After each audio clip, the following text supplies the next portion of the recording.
గౌరవ రేవంత్ రెడ్డి అన్న, మీరు నిన్న వీళ్ళని మాట్లాడుకుంటా తెలంగాణ భాష మాట్లాడుతున్నాం. మీరు కలం పట్టనోడు కూడా ఏమన్నారంటే వాడు విలేకరి అన్నారు మీరు. మరి నీ అవ్వ గోడల మీద పెయింట్ రాసుకున్నట్టు నువ్వు ముఖ్యమంత్రి కాలేదా అన్న?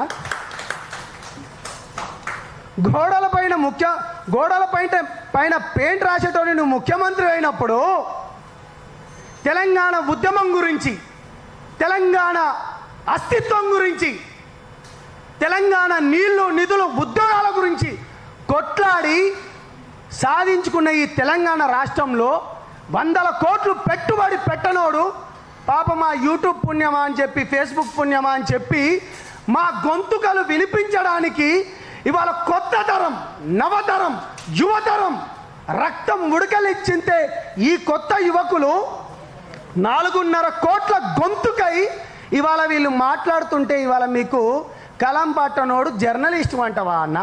ఇది ఎక్కడి పద్ధతి అన్న?